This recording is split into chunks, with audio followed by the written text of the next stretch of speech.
My own mother looked me in the eye and told me to leave. If you don't like it, get out. Your sister needs family support. Those words shattered something inside me. After everything I had carried, after all the years I thought I mattered, I realized in that instant I never did. My name is Georgiana Bell, and this is the story of what happened when I finally walked away. Her voice cut through the air sharper than any slap could. If you don't like it, then get out. Your sister needs family support. The words hung heavy, sinking into me with a weight I hadn't expected. I had been bracing myself for her usual jabs. But not this. Not the open dismissal of the life I had built within these walls. I froze in the old living room, surrounded by the framed photographs I had dusted for years, the furniture I had saved to buy, the house I had kept running when no one else would. 10 years of sacrifice, 10 years of being the steady one, the reliable one. And in a single sentence, I was reduced to nothing more than an obstacle in her eyes. It hadn't always been like this. When my father died so suddenly, the house felt like it had collapsed in on itself. Mom spent weeks barely able to rise from bed, and someone had to carry the weight. I gave up the chance to move to Dallas, gave up the stability and advancement I had been offered, because this home and her survival seemed more urgent than my own. I paid the mortgage, I kept the lights on, I held everything together because I thought that was what family meant. But Beatrice never lingered in the wreckage. She had her glamorous world in New York, drifting from one polished party to another, visiting only when it suited her. And still, despite her absence, she was the one Mom cherished, the one whose name always came laced with pride. That night, after her words pierced me, I sat in the same room I had lived in for a decade, and it felt unrecognizable. Every shadow seemed to whisper the same truth I had ignored too long. In this house, in her heart, I had never been the chosen daughter. The door swung open, and there she was, draped in a designer dress that sparkled under the hall light. Beatrice carried herself with the same old poise, but behind the polish, her face looked drawn, her eyes ringed with exhaustion. Kyle followed at her side, silent, his gaze fixed on the glow of his phone, barely lifting his head as if the room bored him. Mom rushed forward, as though royalty had arrived. The kitchen was filled with the smell of roasted chicken and fresh bread. Flowers stood in vases on the counter, their petals spread wide like a stage curtain. Her smile was wide, her laughter nervous and bright, as though she was trying to prove something. I slipped quietly into a chair at the edge of the table, watching the scene unfold as if I were a neighbor dropping by, not the person who had kept this house alive for a decade. The plates clattered, wine was poured, and Mom leaned toward me with a casual tone that cut sharper than any argument. You can move into the small room by the garage. Beatrice needs her old room back. The words landed like a verdict. My throat closed up, my pulse thudded in my ears. But I didn't argue. I simply stared at the tablecloth, willing myself not to break in front of them. Dinner went on as though nothing had happened. Beatrice laughed at something Kyle muttered. Their plates filled with food, Mom served them first. I sat with my hands in my lap, the taste of ash in my mouth, feeling the borders of the family I thought I belonged to shift and push me out. By the end of the meal, it was clear. They were home, and I was the outsider. Late one night, I opened the desk drawer where the house deeds were kept. My father had once promised the property would remain for both of us, a shared legacy.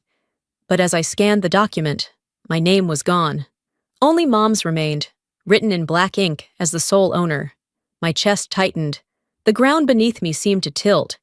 When I confronted her the next morning, she didn't even flinch. You don't need it.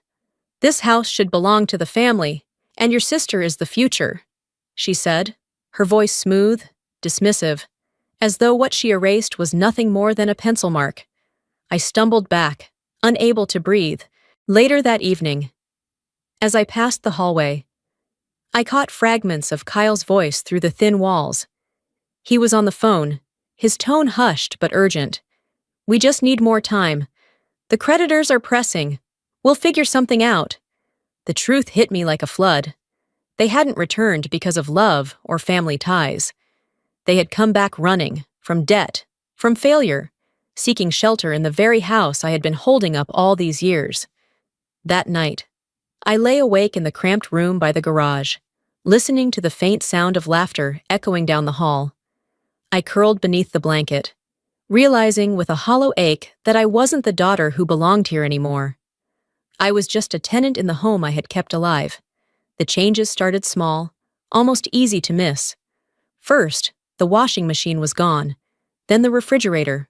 Weeks later, the sofa vanished from the living room as though it had never been there. Each absence carved a hollow into the house I had worked so hard to fill. When I asked, Beatrice only offered a casual smile, twirling her hair as if it were nothing. "Kyle sold it. Don't worry. We'll get better things later." Her words rolled off her tongue like reassurance, but all I heard was dismissal. My stomach clenched. These weren't just objects. They were the hours I had worked, the overtime shifts, the weekends sacrificed. I checked the joint savings account that was supposed to cover property taxes. The balance blinked back at me, nearly empty. My chest tightened as if the floor had tilted beneath my feet. When I confronted Mom, she waved a hand, her tone sharp and impatient. "I used it. Don't ask questions." Later that evening, through the kitchen window, I saw Kyle in the driveway, slipping a thick envelope of cash into his jacket, handed over by a man I didn't recognize. He looked over his shoulder before heading back inside, the smirk on his face leaving a knot in my throat. By the time night fell, I understood what was happening. The house I thought I had anchored was unraveling, plank by plank, like a boat springing leaks faster than I could patch them. The memory came to me suddenly. My father locking away papers and savings in a steel safe out in the storage shed. He once told me it was for security, for the family's future. That night, heart-hammering, I found the key he had given me years ago and slipped into the dark shed. The safe opened with a creak, but inside there was no comfort, just a handful of brittle papers and, on top, a yellowed tuition invoice with Beatrice's name scrawled across it. The insurance payout, the savings account. All of it was gone. I carried the documents inside, my hands trembling, and placed them in front of Mom. Her face remained composed, almost cold. "I used it for your sister, her schooling, her car. When Kyle needed a startup loan, you're fine, you have a job, you'll manage." The words sliced through me, sharper than the truth itself. It wasn't just about money. It was about what I meant to her, what I had always meant. Not a daughter to be invested in, not someone worth protecting, just the one expected to hold everything together, while the favored child soared and squandered. As I closed the safe again later, the metal door groaned like a final judgment. For the first time in years, a thought rose in me, clear and unshakable. I didn't have to stay. And this time, I knew if I left, I would never come back. I stood across from her, my hands still trembling from the weight of the empty safe I had opened hours before. She didn't flinch. Her voice came even, almost cold, as though she had rehearsed it 100 times. "I just wanted to give your sister a chance. You're fine. You didn't need that money." Her words hit harder than any scream. Years of sacrifices, property taxes, roof repairs, endless bills, were stripped of meaning with one casual dismissal. Then she went further, her chin lifted with a pride I couldn't understand. "This house is mine. The deed is in my name. You have no claim here." The air left my lungs. Every check I had written, every hour I had spent propping up this place, was erased with that single sentence. As I tried to steady myself, movement outside the window caught my eye. Kyle was slipping more of the furniture into the back of his car, shutting the trunk quickly before anyone else could see. He glanced around, then walked back in like nothing had happened. The bulge of cash obvious in his jacket. It struck me then, like ice in my veins. This wasn't a home anymore. It was a trap, one designed to drain me until there was nothing left. If I stayed, I would lose more than furniture and savings. I would lose myself. That night, I sat at my desk, the glow of the laptop screen reflecting the tears I refused to shed. My fingers typed steadily as I filled out the application for the job in Dallas I had once turned down. When I hit submit, it felt like a door opening I had never allowed myself to see before. A week later, the moving truck rumbled into the driveway. The men glanced at the piles of boxes I had packed neatly by the door. Surprised by the sheer amount, I directed them calmly, piece by piece, my coffee maker, my desk, my bed, my shelves. Each item I carried out felt like reclaiming a part of myself. One of the movers finally paused, wiping his brow, and asked with a half grin, "You're really taking it all?" I met his eyes without hesitation. "Yes, every bit of it is mine." By late afternoon, the house stood stripped bare. The echoes of our footsteps rang through the empty rooms, bouncing off walls that had once held laughter and arguments, dinners and silent nights. Now it looked like nothing more than a husk, a carcass of what had once passed for a home. That evening, Mom and Beatrice returned. Their gasps filled the hallway before the shouting began. Mom's voice shook with fury. "What have you done? The house is empty." I looked her in the eye, steady as stone. "I only took what belonged to me." For the first time, I saw it register. Beatrice's wide-eyed stare, Mom's pale face, the realization that every comfort they had enjoyed had been held up by me. Without me, there was nothing but 4 cold walls. I set the keys on the counter, turned, and walked out. The door shut behind me with a quiet click, final and unyielding. As I drove away, the rearview mirror caught the silhouette of the lake house fading into darkness, shrinking into nothing more than a memory I was finally free to leave behind. The silence in the house after I left was deafening. Without the hum of appliances or the weight of furniture, the walls seemed to groan under the emptiness. Bills piled up on the counter, the property tax notice still unopened, its red letters a warning no one could ignore. What once felt like a home now resembled an abandoned shell, a hollow reminder of what they thought was secure. Beatrice's composure cracked first. She stormed into the kitchen, her voice sharp and raw. "You told me the insurance money was still there. You promised we'd be fine." Her words rang against the bare walls, desperate and accusing. Mom's face went pale. She stammered, her hands shaking as she gripped the edge of the counter. I thought we could manage. But that money, it's been gone for years. I spent it. All for you." The confession hung in the air, suffocating, undeniable. Beatrice's scream sliced through the stillness, a sound caught between fury and heartbreak. Kyle, who had been pacing for days, finally snapped. He grabbed a single suitcase, muttered something about not drowning with them, and slammed the door behind him, his car roaring down the driveway into the night. Left alone, mother and daughter turned on each other, voices raised, accusations flying, every lie, every favoritism, every broken promise spilled out. Years of resentment combusting in a single evening. And as they stood in the ruins of their illusions, the lake house itself mirrored their downfall. Stripped bare, riddled with debt, it stood as nothing more than a carcass, proof that the foundation of their lives had always been built on sand. When I stepped back into the house, the air felt heavier than ever. The kitchen was dim, only one bulb burning above the table.